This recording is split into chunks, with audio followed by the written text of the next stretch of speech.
Hello, everyone. Welcome to the first ever Jab Cross Hook, a FanSided Fight Show ahead of this weekend's UFC 271 card.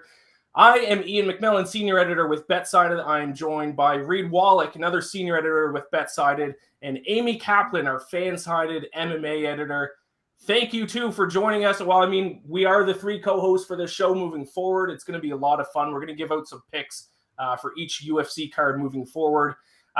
Myself and Reed, we did this a couple weeks ago. Quick little, dress rehearsal version of this.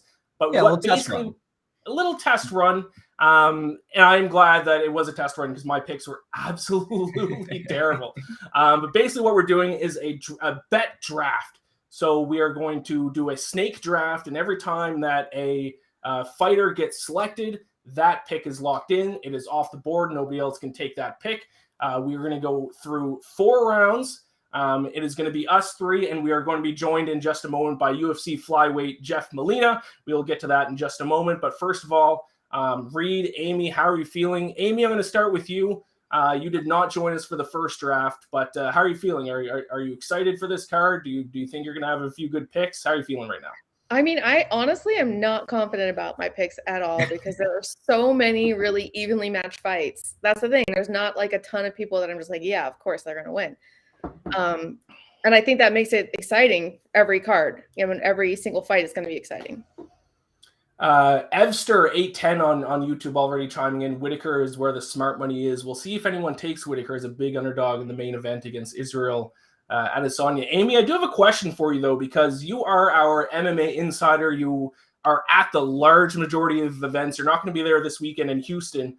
But I always wonder as a bettor, because this is something I don't get because I'm not at the events live. Do you ever see fighters in weigh-ins or the days leading up to it and you think, this fighter doesn't seem themselves right now? Do you ever get that sense with having your boots on the ground there? Absolutely. Sometimes you can see a fighter who has had a really difficult weight cut and it kind of gives you pause like, oh, how is that going to affect them tomorrow? Especially if you see a fighter that doesn't typically have those types of issues, or on the flip side, you may see somebody who does typically have those issues, who comes in right totally fine. And then you're like, okay, now this is going to be a totally different fighter. Same with when we go to media days, we see how they're being, how they interact with us. Sometimes they're real quiet. Sometimes they're more engaging. All that kind of stuff really plays into their mood going into the fight. And I personally weigh a ton heavy on that fight week and how they're acting that fight week. Yeah, that's a great point from Amy. Iain, I know we bet NFL, we bet NBA, college basketball. It's like an injury report almost. How does this fighter actually look going into the fight? Because each fight's its own set of rules, circumstances. Someone has a bad weight cut. I mean, we saw it the last pay-per-view with Davis and Figueiredo. The fight prior, he almost passed out on the scales. This fight, he came in dynamite and he looked amazing. And, he looked the part and won his flyweight championship back. And I'm sure we're going to talk about that with Jeff. But these are like the type of variables when it comes to UFC betting that I think almost go a little under the radar when you're trying to place your bets. So it's sometimes better to wait until Friday, see these guys at the weigh-in or women at the weigh-ins and, make your bets.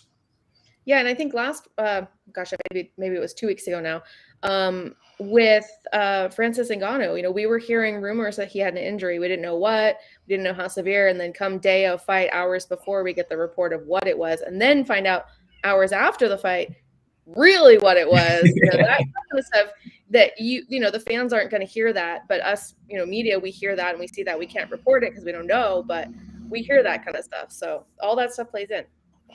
Yeah, and it's always so tough in the UFC because you don't see people fight like in every 6 months. Maybe you might see a fighter, whereas other sports you see multiple times a week, or in the NFL once a week. So it always gets a little bit tricky. Reed, I will say congratulations for winning our dry run of the draft a couple weeks ago for UFC inaugural champion.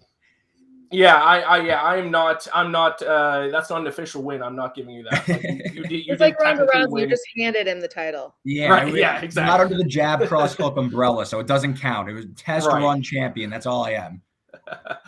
I will remind everyone that's watching, please subscribe to the YouTube channel that you're watching it on. Give us a like, and feel free to live comment, and we'll have some interaction that way. And feel free to chirp our picks. Agree with our picks, whatever you think, let us know. But without further ado, let's bring in our special guest for the first episode, Jeff Molina, UFC flyweight. Hello, Jeff. Thank you for joining us. What's up, guys? You are the perfect guest for us, especially on the first show, because I understand that you are a sports bettor already. Do you gamble on MMA mostly? Do you bet on other sports as well? What sports do you look at when you bet?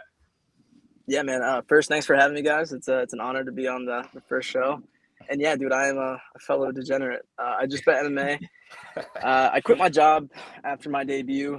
I still worked a couple months after my debut, and my biggest worry was when I quit my job was like, dude, I have no passive income coming in now. Like, I could slip on a banana peel, tear my ACL tomorrow, and not fight for a year.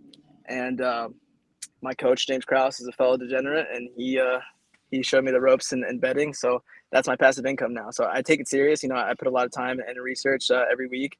I spent a couple hours making my picks, and yeah, man, it's been my passive income, and it's been going really well for me. So yeah, I love talking fights. So at the start of the year, man, I had a bunch of money into stocks, did terrible. I was trying to, I guess it was the start of last year, try to do the GameStop thing, try to do the AMC thing.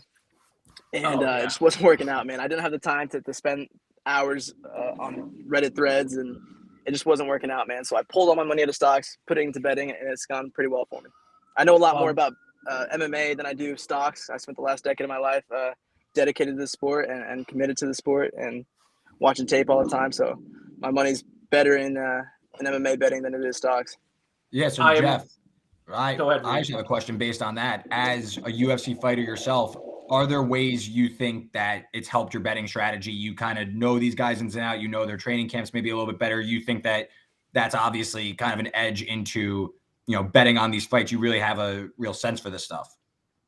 100%, brother. Like in stocks or in Wall Street, that's called insider information. In betting, that's not a thing, dude. Like it really helps. Like I've trained with a lot of these guys. Like I've been doing this sport since I was 14 years old. So I've been down to ATT. I've been training in Colorado. Like I know a lot of these guys firsthand. So it's just and of course I got I think we got 17 UFC fighters at our gym. So I got a lot of like insider information. I know when someone's hurt. I know when someone's not. So yeah, dude, it's awesome. Like it's been really well for me. Not trying to brag like I made millions of dollars, but it's my passive income, man. So I take it serious, and I haven't really lost officially yet, right? I lose bets all the time, or I lose plays all the time, but actually lost big. It hasn't happened yet. So fingers crossed. Yeah, a couple points on that. Oh, sorry. Go ahead, Amy. No, that's my cat Daisy. Sorry. Yeah, she wants to join in the fun. A few points, and then I've immediately lost all confidence that I'm going to be able to win this draft because UFC. I bet on almost every sport, and UFC is by far my worst one. I stink at it, to be completely honest and transparent. I'm good at other sports, not good at UFC. But a big reason why is, and this kind of goes back to what we were talking about with Amy, is that I don't know what kind of shape these fighters are showing up in for their fights. Sometimes, I'll bet on a person and they're clearly injured or they're clearly out of shape. And then I'm like, well, I wish I kind of knew that information. So that must help you a little bit that you kind of have, people in it. You know these guys at the gym. So you hear a little bit kind of what shape these men and women are in heading into the fights. For sure, man. And I think Reed asked earlier about watching film, and I look at it from a different perspective, man. Like the betting perspective is way different than a coaching perspective or even a fighter's perspective. Like if I'm fighting someone, I'll watch the fight as his opponent, and then I'll watch the fight as his coach. But with betting, it's a whole different perspective, man. There's a lot more details you got to put into consideration. So I think it's helped me as a fighter, to be honest. I just more attention to detail. Yeah, I watched a ton of film before I started betting, and now it's just gone. I legit spend hours, every Tuesday. That's when I make my plays. I watch a bunch of film, and there's some plays that I'll wait until weigh-ins to see. But yeah, most of my Tuesdays watching film on these fights and looking at their guys' records, level of competition, who they've lost to, who they beat, and yeah, man, it's been good to me. Have you had to bet on a friend? I have, yeah. I actually just hammered. I guess I should say. No. Yeah. I'll just say the friend. Yeah. I actually, David Onama just took a short notice fight, I think a week and a half ago. He's playing Gabriel Benitez next Saturday, and I just hammered him, man. I put 5 units on him in total across 3 books, so I like that fight a lot. I think he opened up at -125, so if you guys want some money. Yeah, good. Writing that down now as we speak. That's yes, next week. Yeah. Taking notes of that right now. Yeah. All right, Jeff can't come on next week and draft because I'll be drafting him if we're running this back. Yeah. And I should have mentioned at the top there, Jeff, you're 2-0 in the UFC. Congratulations. Wins against, now I'm terrible. Pronouncing names is bad enough. Pronouncing MMA names I'm terrible at. Your opponents, Daniel Lacerda and Keeling Aori. I know I butchered those. Fight of the night, though, in that second one at UFC 261. That was a banger. That's extremely impressive because that was a stacked card. I think there was 3 title fights on it, and you won fight of the night for that. So good stuff, man. Do you have any idea who your potential next opponent was? I believe Cody Durden might have threw your name around. Is he a potential opponent? Do you have any insight on that yet? Not yet, man. I just got hit up by my manager today about a timeline. We're looking at May, so May sounds good to me. As far as an opponent, Durden called me out, and then a week later took a fight against the undefeated Russian guy, the young guy. I forget his name, Mohammed Makayev. I could be butchering that. Yeah, I'm really bad with names too. Russian guys. Yeah.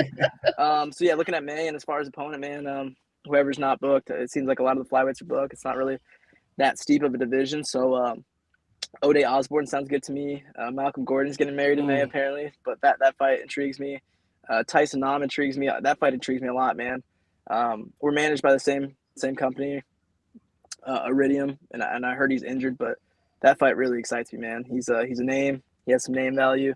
Hits hard. He's got that one-shot knockout power. So that's a fight that would wake me up early in the morning every day. So I like that. I love it, man. I'm excited for it. Well, let's get into the draft here. So just a recap of what we're doing, 4 picks each. Jeff, we are going to give you the first overall pick as our guest. I will say the first 2 rounds are prelim fights only for UFC 271. Starting in the 3rd round is when you're going to be able to start taking main card fights. And since it is a snake draft, you will have the first overall pick in the 3rd round as well. So you'll have first dibs of the main card. So it's going to go Jeff, Amy, Reed, and then myself. And then because it's a snake draft, it wraps around back the other way. So all of these are risk 1 unit, not to win 1 unit. It's all to risk 1 unit.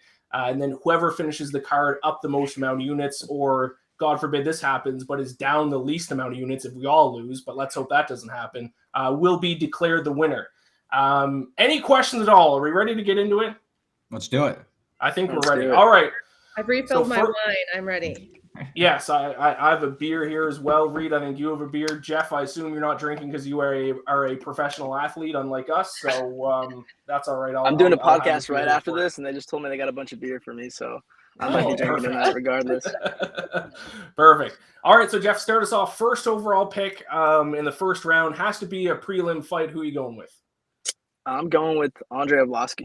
I actually played him myself. I put a half uni on him.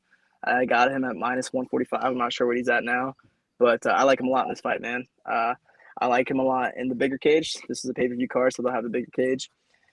And it's a heavyweight fight, so those always scare me for the heavyweight factor and the fact that these guys can literally put each other out with 1 shot. But I like Arlovski on this. He's actually won me a lot of money in the last year.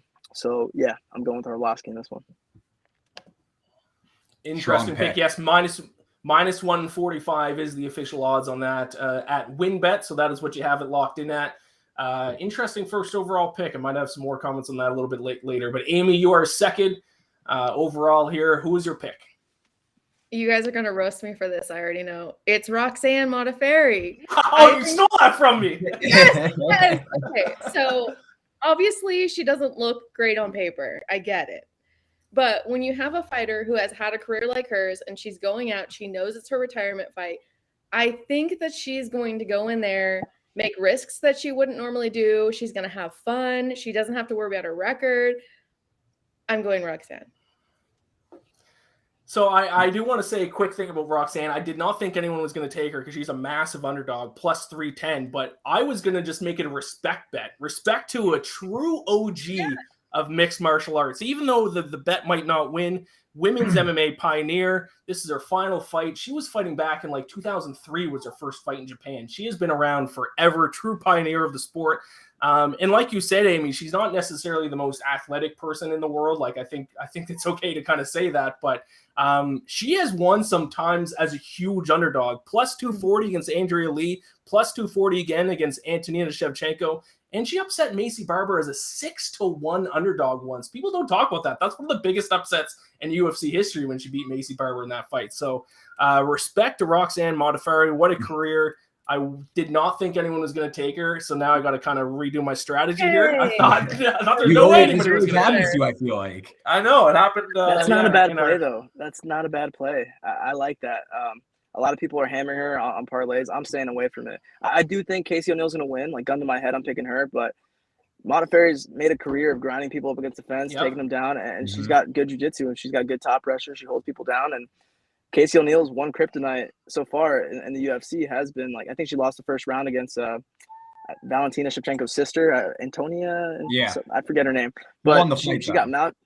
She won the fight, of course, but in the first round, I believe she got mounted, and Shevchenko landed some decent shots before she got 180'd and put on her back. And then there was another fight she had where she lost a round from just getting pushed up against the fence, and that's Modafferi's whole game.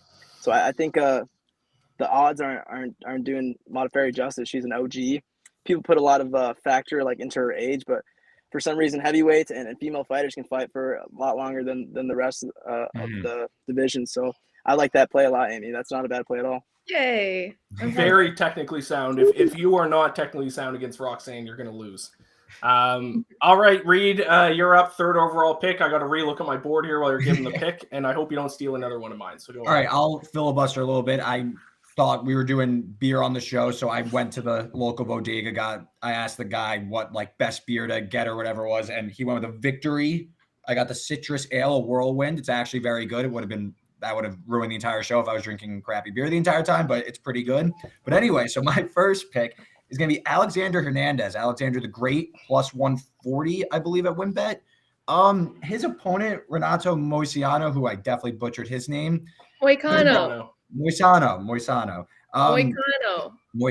Let's try it again. I don't know if that's right. That's how I say it. No, I think that's it. He is a bit chinny. He's been knocked out in 3 of his last 4 losses, and Hernandez has some power. He can pack a punch, 6 knockout wins in his 13 UFC fights. He's a bit of an up and down fighter, but I just like the price on him as an underdog. This is one of those, if he was minus 160, I'd probably lean the other way, but he's plus 140, so I'll take a stab on Alexander Hernandez, my first overall pick. Did I steal one of yours again, Ian? No, so my first pick, fourth overall, I got 2 in a row here because it's a snake draft. I'll go with the I think this was one of my locked in picks, but now it made me nervous because Jeff picked Arlovsky. So I am going against you, Jeff, with my first pick here. I'm going Jared Vanderaa, and it's at plus 125. It's an underdog pick. I don't really have a lot of in-depth statistical analysis to back this up. I'm being a little bit of an ageist here. Arlovsky's 43 years old. He has 54 fights. At some point, he has to start having a little bit of regression. He's been around forever, but I mean, he's won 4 of his last 5 fights, so like he's still in it. But I mean, at some point, you think he's going to fall off a little bit. And I think Jared Vanderaa, I think he's had his young UFC career. He's had some sneaky tough fights though, and I think he's being undervalued because of that. Like Alexander Romanov in his last loss, just an unbelievably tough fight. He's had a few tough fights. I like him as an underdog. I would set this line closer to pick him. But now I'm nervous because Jeff's on our loss, so that might be a loss right away. But that's my first pick, and I'm gonna go with another underdog. It might be my draft board might be underdog heavy here. William Knight, plus 145 against Maxim Grishin, 11 MMA wins, 9 of them by knockout. Taking on a guy who's 1-2 in his UFC career. He's a plus 145 underdog. I think kind of my strategy going into this week, because I did, when I lost to Reed bad, I dabbled in favorites that lost and it killed me. So my strategy today, and maybe I'm giving away what my next 2 picks might be, but I'm going to go underdog heavy. So I'm going with another one, William Knight plus 145 for my second prelim fight. Okay. So back to me. Back to you, Reed. Okay. So I'm typically an underdog guy when it comes to the UFC. I like to bet underdogs, but I went underdog first with Hernandez. I want to just make sure I get one on the board. He's probably my favorite on the card, especially on the prelim card. Again, I might butcher the name, but Sergey Marazov. He's fighting Douglas De Andrade. Again, this is a guy who I just think he has the most clear path to victory. He can pressure De Andrade on the ground. He can get this down to the ground. He's averaging over 3 takedowns per 15 minutes. Again, Andrade is all about the knockout power. Most of his wins are by KO, but I think Marazov is going to be able to close the distance, put this up against the cage and tire him out. This just seems like a clear -215 winner. I'm probably going to look to key in on him and some favorite parlays, but I want to get on the board, so I'll lay the juice and take Marazov as my second pick. That's a chalky pick. It's a chalky pick. Listen, it should win for you. It's a little chalky. Sexy. They can't all be sexy picks. You got to make sure you get on the board, though. So that's Marazov true. And I didn't love anything else on the prelim card, so I wanted to make sure I got something I'm confident in. I will say quick shout out to the people in the comments. Sid Farris says, I'd bet on Izzy. If Rob wins, I'd be the happiest guy. And if you lose, at least I earned a couple bucks. That's what I call the emo hedge, my friend.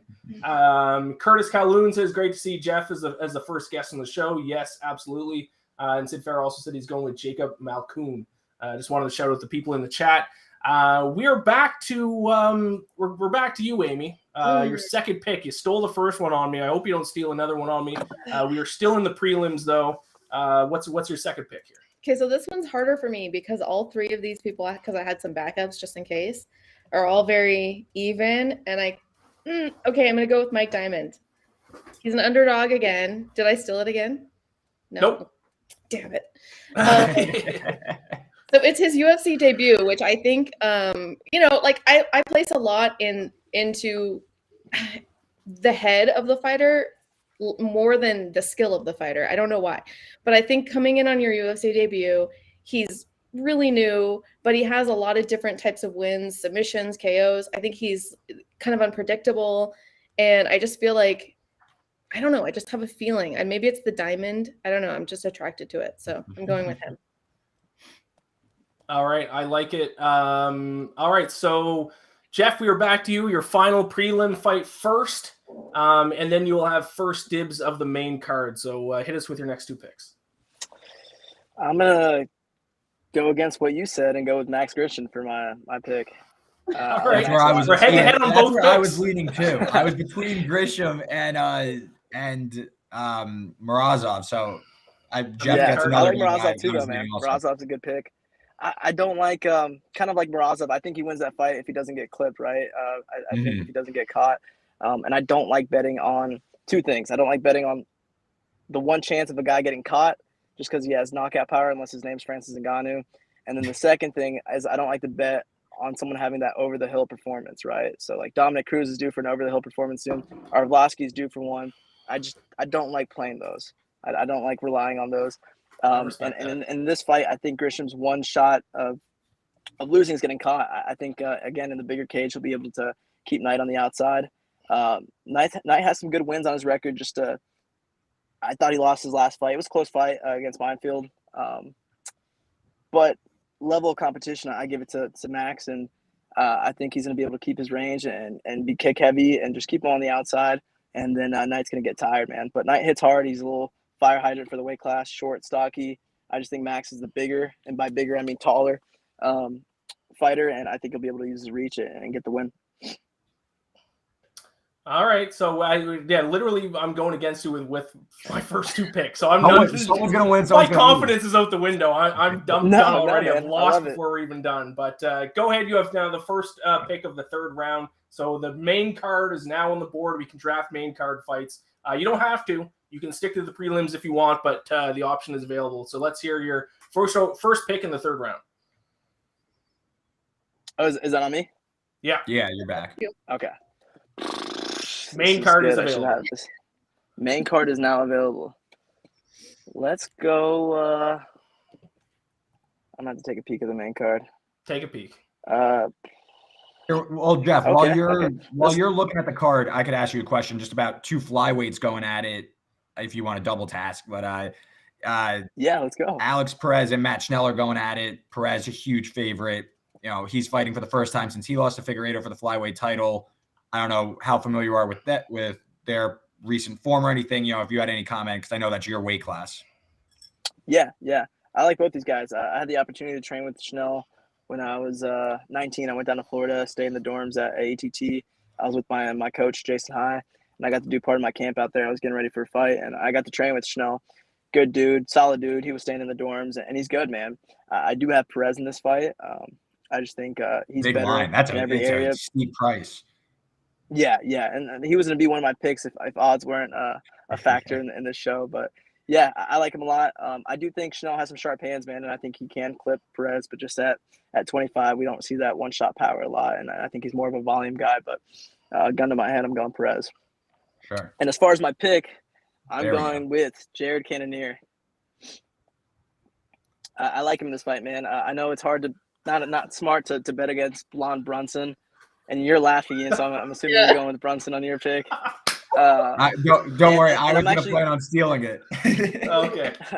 So I'm part of this group chat with my coach who kind of runs it, and he puts his picks in, and he's picking Brunson as well. I'm going against the grain, and I'm going with Cannonier. I think he will be able to stop the takedowns, and I don't think Derrick Brunson's stand-up's that good, man. He does things that aren't technically sound, and at that weight class, you will pay for it, right? He blitzes in with his chin right up high, and in his last couple fights, he's looked great. Like blonde Brunson, is definitely someone to respect. But in this fight, I don't think he'll be able to get the takedown. It's a 3-rounder.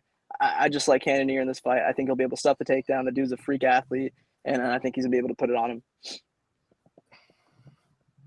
All right, I like it. I like it quite a bit. All right, Amy, you're up. Okay, I'm going Derrick Lewis. I know that like a lot of people were saying, it's Houston again. Oh my gosh, what if he does his whole choking in Houston again? But he went on an interview recently and he said the last fight was obviously a big deal for him, obviously because of all the implications and everything. But it was also the anniversary of him getting out of prison, which he didn't tell anybody leading up to it. So I think his mind just wasn't there. So I think he's going to come back and he's going to show everybody, this is my hometown. This is where I'm at. He's also the favorite. So come on. I mean, it's Derrick Lewis. I just hope that no matter what happens, they both do a shoey. That would be nice. I read today that Tuivasa wants to do a shoey out of Derrick Lewis's cup. So that would be nasty. I hope I don't see that, but I hope almost they spit do out a her shoey drink. together. Yeah, spit out her drink. Well, hopefully both guys are conscious after the fight. I mean, I imagine it's going to be an incredibly violent fight. I'm hoping they're both standing to do a shoey. I guess that's best case scenario for them too. The crazy thing was that when he threw his cup into the crowd, there's only like 20 people there, and it was a dude that like lunged for it. Imagine lunging for that. I saw the whole thing go down. I'm like, this is so gross. Anyways. Yeah, I will not be lunging for someone else's cup. All right, Reed, third pick, third round. Yeah, Jeff, I'm going to go head-to-head with you now. I'm going to take Derrick Brunson. This is, like we were saying, respect, Derrick Brunson, the gatekeeper of the middleweight division. Yeah, I've been on Derrick Brunson in pretty much all of his fights. He's been, he was a pick'em and then was an underdog in his last 4 fights. He's won all of those fights. On a 5-fight winning streak. I just think that he has the gas tank. He has the ins and outs to really overwhelm a guy like Cannonier. Sure, he can stuff the takedowns, but I feel like Brunson can control the rounds and spam enough volume to get probably a decision. I don't think he's gonna have the power to knock out Cannonier, but listen, anytime I see plus money against Derrick Brunson, he gets a bet no matter what. So he's made me enough money over the last 2 years. He'll be my third round pick. Blonde Derrick Brunson. Sid Farah chimes in the chat, says Brunson playing a game on his phone during the press today was interesting. What does that mean? Is he relaxed or he's just not taking it seriously? Cool as a cucumber. He's ready to go. He could also be really, really nervous, and that's just his way of calming down. Maybe. Potentially. All right, I got back-to-back picks. My third and final pick. I'm going to start. I'm very glad this wasn't stolen. I'm taking a shot at the underdog in the main event. Give me Robert Whittaker plus 220. To defeat Israel Adesanya. So leading up to their first fight, Whittaker hadn't had a takedown in the UFC since he fought Uriah Hall all the way back in 2015. That fight took place on the card that had Holly Holm and Ronda Rousey in the main event. That's how long ago it was. So he did not use his wrestling. He stood up. He used his striking, and it worked for him all the way up until he faced Israel Adesanya, lost. Now, since that loss, he took Darren Till down twice. He took Kelvin Gastelum down 4 times. So he really utilized that wrestling against Gastelum. So I think heading into this fight, he's embraced his wrestling. I think he's going to use that strategy, especially now after Jan Blachowicz kind of showed everyone that Israel Adesanya's weakness is his wrestling. He can be taken down and held there. Now, of course, Blachowicz had the size advantage, and he's a lot bigger than Whittaker is. So we'll see if that strategy is going to work. But I think he's certainly going in with a different strategy than he did his first fight. In rematches, I almost always take the guy who won the first time. So I'm kind of going against my own strategy here. But I think he's going to be coming into this with a different game plan. I think it's going to be a different fight. So I'm taking a shot, Robert Whittaker plus 220 in the main event. I like that. I like that. It's your pick again. Right. Yeah, you're back up. Follow up that hot take. It's not a bad play either, man. It's Whittaker's got more than a chance, more than a puncher's chance, right? Like I think he's in a situation to where like if Izzy Adesanya didn't exist, like he'd be the champ, you know, kind of like a Colby situation, right? If Usman didn't exist, he's the next best guy. And I think Whittaker's in that boat. He's a good blitz fighter, and the dude can wrestle, man. It's just hard to get in on Izzy, but I like his chances in that fight. I'm not playing that like with my actual money, but I don't mind it, man. Especially at those odds, I think they're a little disrespectful towards Whittaker. I think the odds are. I would set Adesanya as the favorite, but I think plus 220 is pretty disrespectful. So I'm gonna go. I'm deciding between 2 right now. I'm surprised that one of them's not taken already. I think I'm going to go in the opening fight of the main card. Nazrat Hakparat?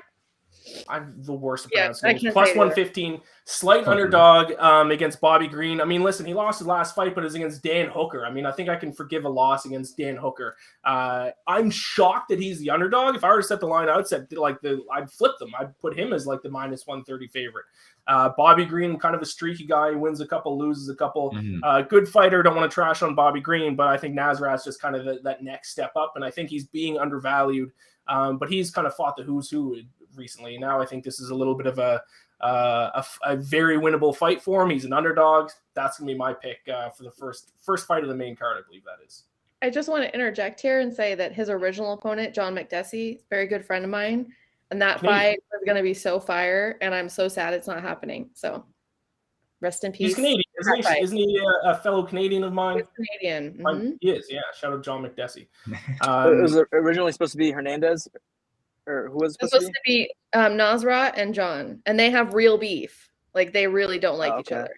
So that fight's going to happen eventually. Yeah, it's going to happen. It's been made twice now. This will be it'll happen. Yeah. So my draft is complete for all 4 underdogs. So we'll see how this strategy works. But now we're winding it down here. So Reed, your final pick. Go ahead. Yeah, no, I like the Nazrat play. Also, Bobby Green's a guy where it's probably going decision. He just got a knockout win his last fight. So I feel like he's kind of getting a little push from bettors. They just saw he knocked out Al Aikeda, but over the hill type of fighter. I'm not that impressed. So I'm probably going to have a bet on Nazrat, to be honest. My draft board hasn't necessarily broke the way I wanted, but you know, I'm going to be on Izzy. So I might as well go again, underdog kind of chalky play. So I'll take Izzy with my final pick. And again, Ian, you made a very good, very strong case as to how Robert Whittaker can win. Maybe the odds are a little disrespectful, but I don't know. Is Whittaker going to grind out a decision? Is he going to make up that 7-inch reach disadvantage? Like, if this is a stand-up fight, is he just going to point his way to another win? We've seen it time and time again. Whittaker got clipped the last time these two fought him. Izzy finished him, I believe it was round 2. I don't think Whittaker's just going to wade in there again and try and challenge him striking. We haven't seen anyone really challenge him in the wrestling department besides Jan Blachowicz. And again, that's at light heavyweight. That's, in my opinion, a totally different type of fight. I'm going to go Izzy. I think he gets it done. We're trying to, build up the bankroll a little bit. So I'll lay the chalk. I'm probably going to, again, look to key in on Izzy and parlays. I just think he's the right side here. Square. Two picks of minus 200 or longer. All right, we'll see. We'll see if that works. Listen, I'm not, like I said, I'm typically an underdog based guy, but the card just didn't break out when I was going through it, especially today. That's when I really sat down and broke down the card. I just ended up looking at a lot of favorites. I know the two I ended up picking were over -200. I'm not going to lay those straight, but again, I just see the likelihood of victory is in Izzy's favor. I think that he's going to be able to shut down Whitaker takedowns. I think he's going to outpoint him, and he's going to get the job done, probably by decision this time. Okay. We'll see. I think no, 3 of my 4 picks I'm going against someone else, so we'll see how that works out. Amy, your final pick of the draft. I've been going back and forth on this one. Like, part of me wants to go with the underdog to be, edgy. And then I don't know. I'm going to go with Kyler Phillips. I've been following his career from the day he made pro. He's just like a fun fighter. I can't bet against him. He's a favorite. He's not an underdog. So I'm just Kyler Phillips. Easy for me. Oh, I didn't realize he was that big of a favorite. Yeah, he's a stud. Listen, got to get on the I have him board. in a lot of parlays. Got to get on the board. He beat my friend in his last fight, and that kind of solidified, like, all right, No, Phillips is real good. He's incredibly talented. He's my one that I feel the most confident about the entire fight card, I believe. Yeah, it is short odds, but I mean that gets you a win on the board at the very least. So yeah, sometimes you got to take a big favorite. All right, Jeff, final pick of the draft. It's back to you. One more pick. Who do you got? I've been playing risky all night, and I'm going to keep at that. I was going to play Moicano, but I kind of just want to go against you again. So I'm going Bobby Green. I like Bobby Green a lot in this fight, man. He looked real good against Paziv. Yeah, I'm taking Bobby Green in this fight. I don't think it's like a blowout. Like, I don't think it's like here and here, but I think I think Bobby Green can edge a good decision against Nasrat. And Bobby's looked really good, man. And I think his striking's underrated. He has a real good ability to roll with the punches. It looks like he gets hit clean a lot, but he doesn't, man. He's really good at seeing the punch last second and kind of rolling with it. So I think his striking's underrated. And yeah, I can see him edge decision against Nasrat. So I realized right before I said my pick, I said I was going to go with the first fight of the main card, and you're like, "Ah, damn! You thought I was going to go Bobby Green, and I went the opposite way." So we're going head to head in 3 fights. All 4 of my picks, I'm going against someone on this show. So I've lost all confidence. I've lost all confidence in my pick. All right, so the draft is completed. There we go. Let's really quick just recap our picks. Reed, did you write them down at all? Because I did not. I did not write them down, but I'm pretty sure I could give an honest effort on rattling them all off. I'd like to test the memory here. Well, we can even just go person by person because I have my own written down, but I didn't write down everyone else's. Okay, so everyone could reshare. Jeff, you could lead us off. Rattle off your 4 picks. Sweet. I had Andrei Arlovski. Odds were pretty close on that guy. Max Grinshin. Odds were pretty close. Not really that close, but not terrible odds. I forgot my third, but I had Bobby Green. That was the last one, and then my third was Cannonier. Cannonier. There we go. There we Let's go. All right, Amy, do you have yours written down there at all? I wrote mine down. Mine are Roxanne, Mike Diamond, Derrick Lewis, Kyler Phillips. And then I'm winning. So I'm winning. So the light goes out. For me, I went with Alexander Hernandez, Sergey Marazov, Derek Brunson, and Izzy Adesanya. And I went Whitaker, Nasrat, William Knight, and Jared Vandera, all 4 underdogs. So we'll see how that goes. I almost took Tuivasa there with my last pick against Derrick Lewis, but I went Nasrat instead, I think. I don't know, man. That's a big step up in class for him. I lean towards the Lewis side also. I just feel like that's not Greg Hardy power you're getting hit with. You're getting hit with Derrick Lewis power. Yeah. Yeah, it's a very good point. Yeah, so that's kind of why I stayed away from Tai Tuivasa. And also I'm just kind of cheering just for emotional sake, cheering for Derrick Lewis, because, I mean, how can you not love Derrick Lewis? So, yeah, there we go. That is our very first episode of Jab Cross Hook, a fan-sided MMA show. If you're watching it, be sure to like and subscribe. We're going to be doing this weekly, I believe, giving out picks. Jeff, thank you very much for joining us, my friend. You were great. Good luck with your bets this week. Any final thoughts by anyone? Jeff, I don't want to keep you too long here. Any final thoughts about this card? Any other bets that you were thinking of that weren't discussed before we shut her down? Let me take a look. Let's see. I did have some early action this week, and No, everything. I played Bobby Green, I played Grisham, and I played Arlovsky this week, and I'm going to pull up a little parlay before the event. But I'm just looking forward to the fights this weekend from a fan perspective, not really from a betting perspective. But the day of the fight, I'll be for sure on the edge of my seat watching these fights, knowing I have money on them. So thank you guys for having me, man. I do one last real quick question. Do you ever bet totals at all, like over under rounds? Yeah. Some weeks are more prop heavy than actual picks. Like we've had weeks when I say we, like we got this little group chat at the gym, and we do a good job like sticking to the plays that we put on there. But there's been weeks where we don't really like anything as far as playing people straight. So it's just prop bets from there on. Like outcomes and stuff like that, like to win by knockout, submission, stuff like that. Yep.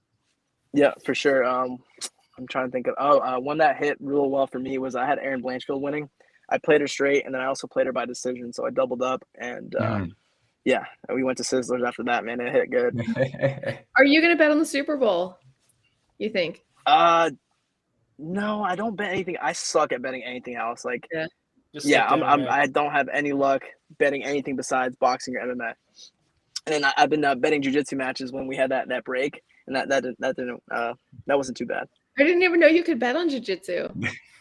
Yeah, bet on certain books nowadays. have like, yeah, pretty much. But Bet Online has whenever they do like the Fury grappling or like they have the UFC Fight Pass Invitational, they have those odds on there, so you can bet on those. Awesome. Well, thank you very much, Jeff. We'll have to have you on again. We'll see who wins this the debut episode of the live stream of the podcast. So, best luck with your career, Jeff. I'm sure we'll be talking again. Amy, Reed, great job. We'll see who wins. Thank you for everyone watching. Like, subscribe, all that good stuff. Best of luck with everyone's picks this weekend. Enjoy the fight card. Enjoy the Super Bowl, and we'll talk to y'all next time. See you guys. Thanks.